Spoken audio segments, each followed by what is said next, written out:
গরিব গরিব গরিব আমাদের এই দেশে গরিব মানে ভাই একটা আবেগ। গরিব মানে একটু সহানুভূতি। গরিব মানে সুন্দর সুন্দর দু চারটি কথা বলা। গরিব মানে তাদেরকে কেন্দ্র কইরা তাদেরকে নিয়ে রাজনীতি করা।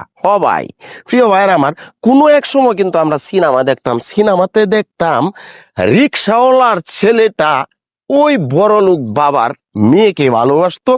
বিশাল প্রেম শুরু হইতো, প্রেম যুদ্ধ হয়ে যাইতো। পরে আমরা যে দর্শক ছিলাম, ছোট মিয়া বড় মিয়া গরিব ধনী, যেগুলা দর্শক আমরা আসলাম, আমরা যে সিনেমাটা দেখতাম, আমরা কিন্তু ভাই বড় লোক বাবারাও কিন্তু এই যে সিনেমাটা দেখছে, তারাও কিন্তু ওই গরিব ছেলের পক্ষ নিয়ে কিন্তু সিনেমাটা দেখতো। এটা কিন্তু বাস্তব।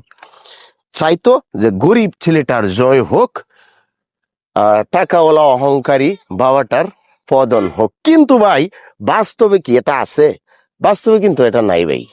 বাস্তব এক জিনিস, আর আমরা গরিবদেরকে নিয়ে যাই, আমরা একটা আবেগ আপ্লুত ওই বক্তৃতা দিতে যাই, তখন কিন্তু কোনো মিলে না ভাই।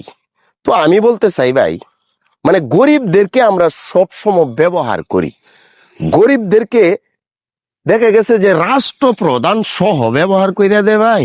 গরিব দেখায় অন্য জায়গার থেকে, মানে অন্য কান্ট্রি থেকে অনুদান আনতেছে, পরে গরিবের হাতে কিন্তু পৌঁছাইতেছে না।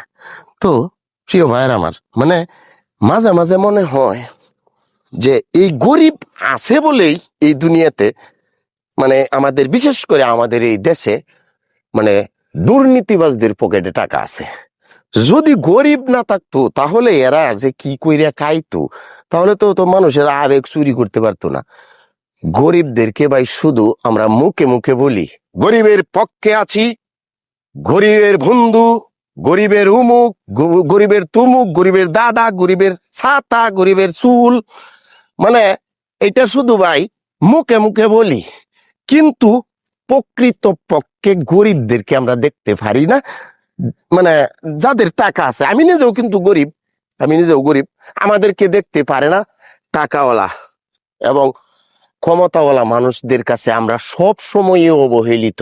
কিন্তু আমাদেরকে ভাই সবসময় ব্যবহার কইরা, হ্যাঁ, তারা আমাদের গাড়ে ফাড়া দিয়া উপরে টিকি উঠে, কিন্তু শুধু শুধু মিথ্যা বাণী শোনায়। হ্যাঁ, এটা কিন্তু ভাই বড় একটা প্রমাণ। যাই বলেন ভাই, আমি যদিও সিনেমার কথা দিয়ে শুরু করছি ভিডিওটা, এটা কিন্তু বাস্তব কথা। রাখালের ছেলে, রাখাল